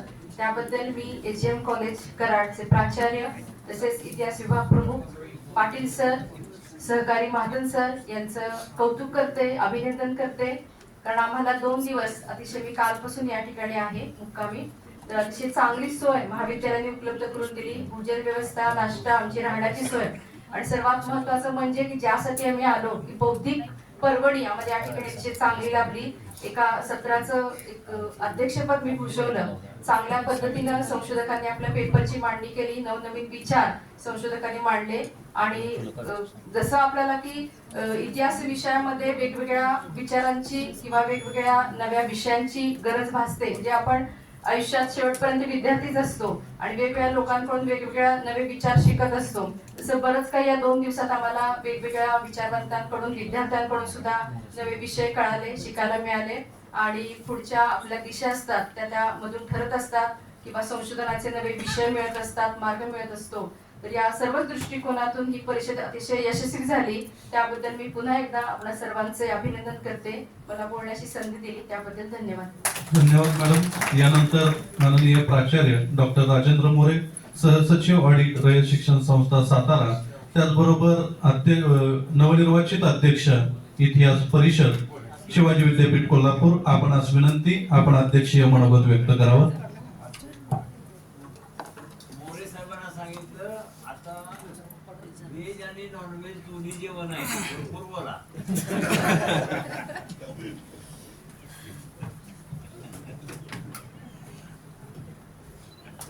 इतिहास विभाग ऐक्यूशी सद्गुरू काळी महाराज कॉलेज कराड आणि शिवाजी विद्यापीठ इतिहास परिषद कोल्हापूर यांच्या संयुक्त विद्यमाने आयोजित केलेल्या आजच्या 28व्या राष्ट्रीय अधिवेशनाच्या समारोप समारंभासाठी आपल्यामध्ये प्रमुख अतिथी म्हणून उपस्थित असलेले आणि ज्यांनी सडेतोड अशा प्रकारचं भाषण अगदी खूप चांगल्या पद्धतीनं दीपकराव या ठिकाणी बोलले, ते आमचे मित्र डॉक्टर दीपक देशपांडे सर.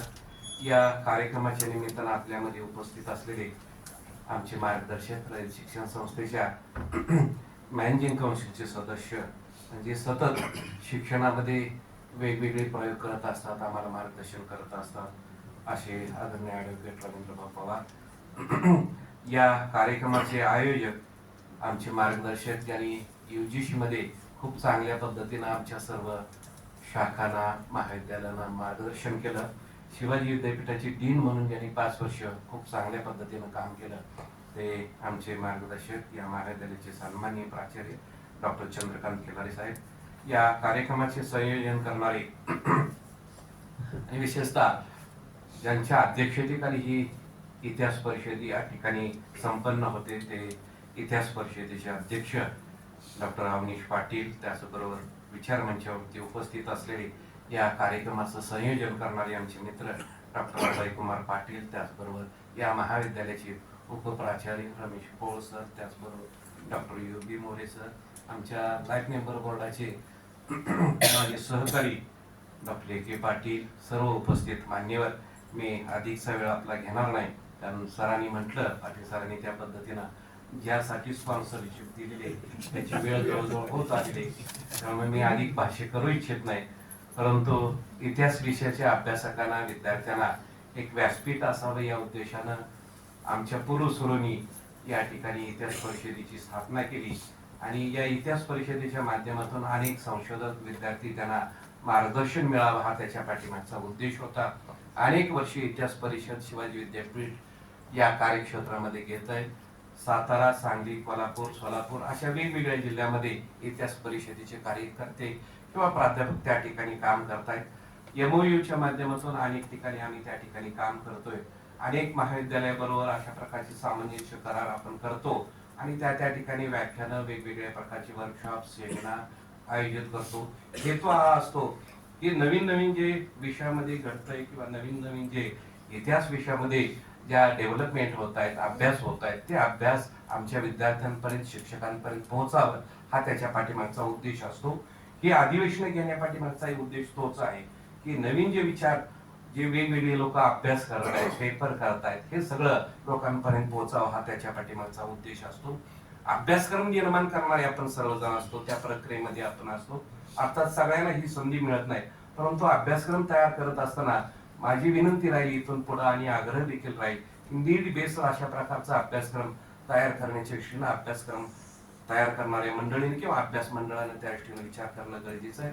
विशेषतः फक्त 6 लोक 10 लोक विचारात न घेता अनेक लोकांचं ओपिनियन त्या ठिकाणी घेऊन त्या ठिकाणी तो अभ्यासक्रम अधिक लोकाभिमुख कसा होईल किंवा अधिक लोकांचा अभिप्राय घेऊन त्यामध्ये कशी सुधारणा करता येईल त्या ठिकाणातून आपल्याला थोडंसं काम करता येईल. भावना आपल्याला आठवत असेल, भाव आपण आज जो रयत शिक्षण संस्थेचा शैक्षणिक गुणवत्ता विकास आराखडा तयार करतोय तो महाराष्ट्रातल्या सगळ्या शहरांमध्ये, सगळ्या शाखांमध्ये, सगळ्या गावांमध्ये त्याचं रिडिंग आम्ही करतोय आणि त्याच्यावरती लोकांच्या प्रतिक्रिया घेऊन हा रयत शिक्षण संस्थेचा गुणवत्ता विकास आराखडा तयार करतोय. गेली 6 महिने आम्ही त्याच्यावरती काम करतोय माननीय भाऊंच्या मार्गदर्शनाखाली आणि त्या ठिकाणी सजेशन त्यांच्या ज्या असतात त्या घेऊन आम्ही त्या ठिकाणी काम करतोय. आपल्याला असं करायचंय दीपकराव की शिक्षण व्यवस्थेमध्ये जे बदल होत आहेत ते बदल निश्चित चांगले आहेत असं मला दिसत नाही सध्या. कारण की बदलाला सामोरं जात असताना आमच्या नव्या मुलांना आम्ही काय देणार आहे किंवा तरुण पिढीला आम्ही काय देणार आहे हा मोठा प्रश्न निर्माण होतोय.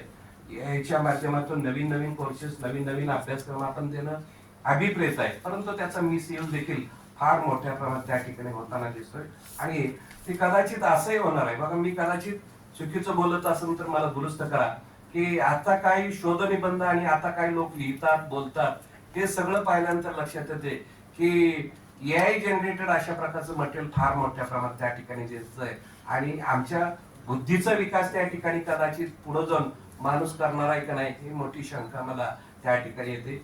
स्वतः त्या ठिकाणी ड्राफ्टिंग करणं आपण पूर्वी करत होतो किंवा ड्राफ्टिंग करतो, पण आता मात्र ही नवीन जी पिढी येते ती नवीन पिढी ही नवीन मटेरियल घेऊन येते समोर, त्यावेळेला लगे लक्षात येते की कशा पद्धतीनं त्यांचं ड्राफ्टिंग आहे, कशा पद्धतीनं ते तयारी करून येत आहे. आपण विद्यार्थ्यांना किंवा आपण सगळ्यांनी प्राध्यापकांनी देखील संशोधनावरती अधिकाधिक लक्ष केंद्रित करण्याचा प्रयत्न करूया, नवीन विषयावरती पेपर करण्याचा प्रयत्न करूया. त्याच विषयावरती आपण पेपर करतो ते थोडस बंद करून चॅलेंजिंग विषय आहेत ते थोडस घेऊया. आमचे इथं मुफीद आहे, मानसिंगराव आहेत किंवा अनेक लोक या ठिकाणी आहेत जे सभागृहामध्ये खूप चांगल्या पद्धतीनं संशोधनावरती काम करणारे सतीश आहेत किंवा मॅडम आहेत आमच्या या ठिकाणी. या सगळ्या लोकांनी या नव्या पिढीला थोडस मार्गदर्शन करणं या अधिवेशनाच्या माध्यमातून किंवा एकत्रित येतो त्यावेळेला गरजेचं असतं. आज आपण पाहतोय भाऊ अनेक ठिकाणी अकॅडमी आणि कोचिंग क्लासेस जे सुरू आहेत ते फार मोठ्या प्रमाणात त्याचं पीक सुरू आहे आणि त्या ठिकाणी जे शिकवणारे लोक आहेत ते आमचेच विद्यार्थी आहेत. ते व्यवस्थित खरं तर पात्रताही त्यांची नाही, आहारताही त्यांची नाही किंवा त्यांचं क्वालिफिकेशन देखील नाही, परंतु त्या ठिकाणी कोचिंग क्लासेस फुल त्या ठिकाणी होत आहेत. अकॅडमिक खूप चांगल्या पद्धतीने ते चालवत आहेत आणि आपल्याकडे मात्र एवढा चांगला स्टाफ असताना, गुणवंत शिक्षक असताना गर्दी मात्र तिकडे जातोय हे थोडंसं आपल्याला शोधावं लागेल. कारण आम्ही कमी पडतोय की काय कुठं ही शंका आमच्या मनामध्ये निर्माण होते. आपण अधिक वेळ विद्यार्थ्यांना थोडस देण्याचा प्रयत्न करूया. मी शहरातलं उदाहरण तुम्हाला सांगतो की पुण्यासारख्या ठिकाणी, मुंबई सारख्या ठिकाणी ज्या अकॅडमी आणि कोचिंग क्लासेस आहेत त्या ठिकाणी प्रचंड फी घेऊन त्या ठिकाणी 8वी 9वी 5वी 6वी पासून विद्यार्थी त्या ठिकाणी प्रवेशित होत आहेत. म्हणजे या आमच्या मराठी शाळा आहेत, आमच्या ज्या ग्रामीण भागातल्या शाळा आहेत त्या शाळांना घरघर लागण्याचं कारण ते देखील आहे. आपण थोडस घड्याळाकडे न पाहता शिक्षक म्हणून थोडस अधिक लोकांमध्ये मिसळण्याचा प्रयत्न करूया. समाजाची आणि आपली जी नाळ तुटत चाललेली ती नाळ थोडीशी अधिक जोडण्याचा प्रयत्न करूया.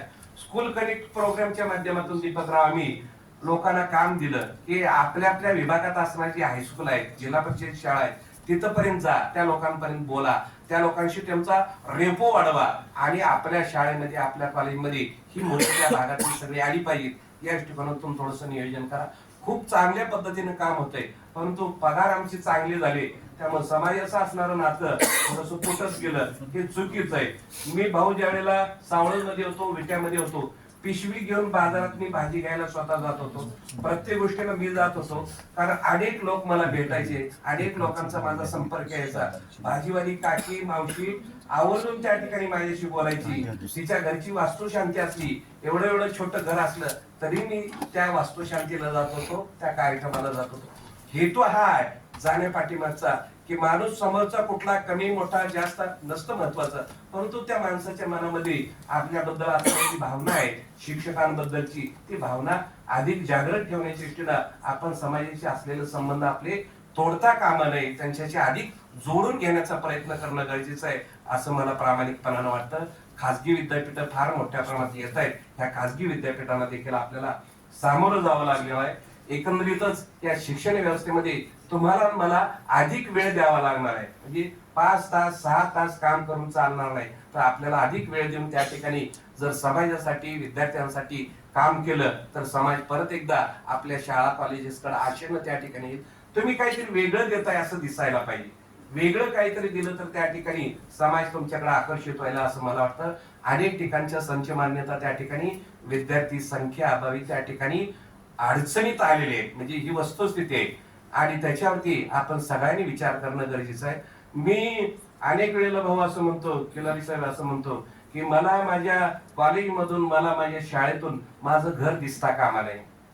मला माझ्या कॉलेजमधून, माझ्या शाळेमधून माझं घर दिसता कामा नये. घरातून मला माझं कॉलेज सतत दिसलं पाहिजे, सारखं माझ्यासमोर माझं कॉलेज दिसलं पाहिजे. कॉलेजमध्ये प्रश्न आहेत, समस्या आहेत, अडचणी आहेत, त्याच्यावरती काय मात करता येईल त्या दृष्टिकोनातून आपण सगळ्यांनी वेळ देणं गरजेचं आहे. ही वेळ अशी आहे की जागं राहण्याची आणि त्यासाठी काम करण्याची वेळ आहे. नाहीतर एकदा का विद्यार्थी तुमच्या माझ्या हातातून निसटला, अकॅडमीमध्ये गेला, कोचिंग क्लासेस मध्ये गेला, तर तो परत फिरणार नाही, आपल्याकडे येणार नाही. त्यामुळे शाळा कॉलेजेस ओस पडतील. कोट्यावधी रुपयाचं भांडवल त्या ठिकाणी माझ्या पूर्वजांनी, तुमच्या माझ्या पूर्वजांनी त्या ठिकाणी गुंतवणूक केलेले. गाडगे बाबा त्यावेळेला मंदिरांमध्ये जात नव्हते, देवळात जात नव्हते. गाडगे बाबा बाहेर उभारून त्या ठिकाणी लोकांचं प्रबोधन करायचे. गोपाला गोपाला देवकीनंदन गोपाला म्हणायचे आणि तुमच्या गोरगरिबांच्या मुलांना शाळेत पाठवा असं त्या ठिकाणी पालकांना सांगायचे. भाऊराव पाटील देव आहे, देवाकडे कशाला दत्ता करायची? भाऊराव पाटील खऱ्या अर्थाने देव आहे. आणि त्याच्यासाठी म्हणून गाडगे बाबांनी जे काम केलं, कर्मवीर भाऊराव पाटलांनी जे काम केलं ते लक्षात घेऊन, शाहू महाराजांनी काम केलं ते लक्षात घेऊन आपण थोडेसे त्यांचा वारसा पुढे चालवण्याचा प्रयत्न करूया. माझ्या पगारातला काय भाग हा राबणारी जी आई आहे, कष्ट करणारी जी माई आहे, तिच्या खुरपण्यातून, भांगण्यातून त्या ठिकाणी येतोय. ती त्या ठिकाणी टॅक्स पे करते सरकारला. त्या पैशातून माझा पगार चालतोय. त्या पैशातून माझ्या बायकोची साडी, माझी गाडी, माझी माडी, हे सगळं त्या पैशातून मला मिळतंय याचं भान मला असलं पाहिजे. या मताचा मी आहे. थोडस चुकलं असेल तर मी दिलगिरी व्यक्त करतो, परंतु याचं सतत भान ठेवून समाजातल्या शिक्षक वर्गानं जागृत राहून त्यासाठी काम करावं अशी माझी नम्र विनंती राहील. इतिहास परिषदेच्या माध्यमातून सगळ्या घटकाला, जुनी नवी सगळी मंडळी एकत्रित येऊन इतिहास विषयावरती आपल्याला काय करता येईल का त्या दृष्टीनं देखील आपण उपाययोजना शोधण्याचा प्रयत्न करूया. मला तुम्ही एक 5-10 मिनिट ऐकून घेतलं त्याबद्दल तुमच्या सहनशक्तीला सलाम करून आपल्या सर्वांच्या प्रती आदराची आणि प्रेमाची भावना व्यक्त करतो. थांबतो. जय हिंद, जय करणे. धन्यवाद साहेब. आपण नीड बेस्ड करिक्युलर फॉर्मेशन आणि आदर्श शिक्षक किंवा आदर्श संशोधक यासाठी असणारी आवश्यक मूल्ये याबद्दल खूप सखोल मार्गदर्शन केलं, त्याबद्दल आपले खूप खूप आभार. यानंतर या ठिकाणी एक विशेष सत्कार घेण्यात येत आहे. ज्यांनी आपल्या या कॉन्फरन्ससाठी कॉन्फरन्स किट प्रायोजित केलेला आहे असे सन्माननीय SR कुलकर्णी साहेब, LIC of India Karad branch या ठिकाणी उपस्थित आहेत. त्यांनी कृपया पुढे यावं. तसेच त्यांचे सहकारी सन्माननीय विनोद दादासाहेब पाटील यांचाही या ठिकाणी सत्कार संपन्न होत आहे. त्यांनी आपल्या या परिषदेसाठी कॉन्फरन्स किट प्रायोजित केलेला आहे. सत्काराचं स्वरूप आहे शॉल. या ठिकाणी सन्माननीय SR कुलकर्णी यांचा सत्कार संपन्न होत आहे सन्माननीय प्राचार्यांच्या हस्ते. सत्काराचं स्वरूप आहे शॉल, बुके आणि सद्गुरू नियतकालिक. धन्यवाद. यानंतर आदरणीय देशपांडे सरांना विनंती की त्यांचे जे सहकारी आहेत सन्माननीय विनोद पाटील यांचाही सत्कार शॉल, बुके आणि सद्गुरू नियतकालिक देऊन करावा. या ठिकाणी सन्माननीय विनोद पाटील यांचा प्रमुख पाहुण्यांच्या हस्ते सत्कार संपन्न होत आहे. सर्वांनी टाळ्यांनी या सत्कारामध्ये आपला सहभाग नोंदवावा. धन्यवाद. आपण सगळ्यांनी एकदा डॉक्टर अभयकुमार पाटील, महाजन सर आणि इतिहास विभाग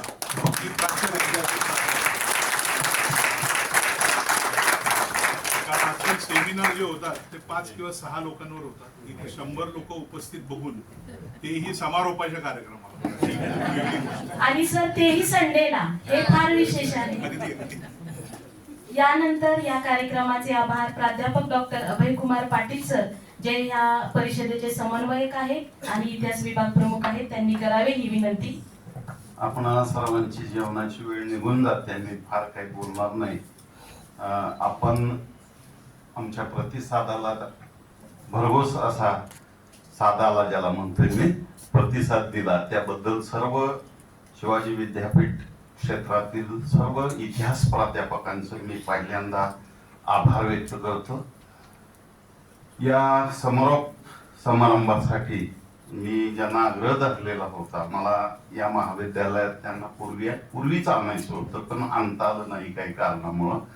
असे माझे मित्र मार्गदर्शक आजच्या या कार्यक्रमाचे प्रमुख पाहुणे डॉक्टर दीपक देशपांडे सर, आमच्या महाविद्यालयाच्या विनंतीला, आमच्या प्राचार्यांच्या विनंतीला मान देऊन आज आले, त्याबद्दल आपणा सर्वांच्या वतीनं मी त्यांचं आभार व्यक्त करतो.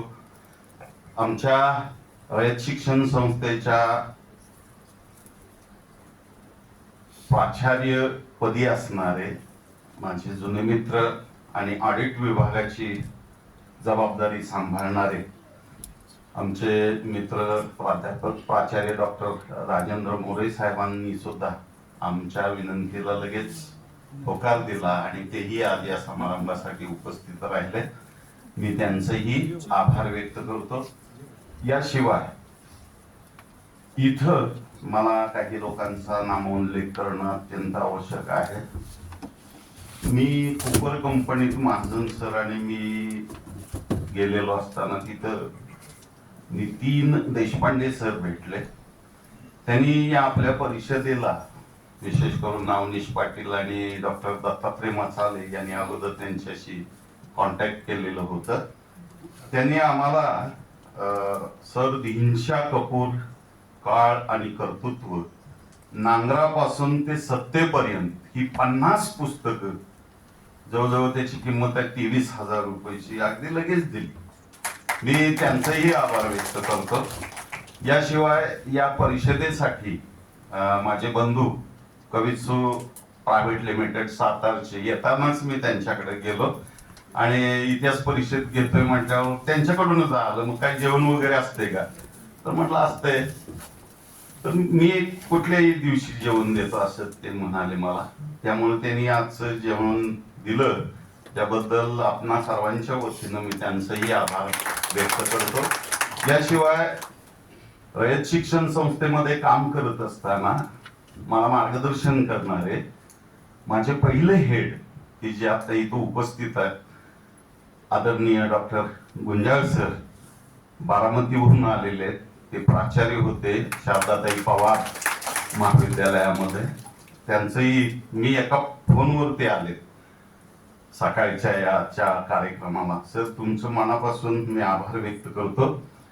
याशिवाय आम्हाला सतत मार्गदर्शन करणारे आमचे ॲडव्होकेट रवींद्र भाऊ आम्हाला सतत प्रेरणा देत असतात, मार्गदर्शन करत असतात, रागवतात, गोडही बोलतात. सतत काय माणूस पेटत राहिला पाहिजे कामासाठी ढकलत असतात, आम्हाला ओढत असतात. त्यांचं वय आता बघा किती, तुम्ही बघत असाल पण कधी थकत नाही. भाऊ, तुम्ही मीटिंग असताना सुद्धा सातारहून या कार्यक्रमासाठी उपस्थित राहिलात. आमच्या इतिहास विभागाकडून आपला आभार व्यक्त करतो.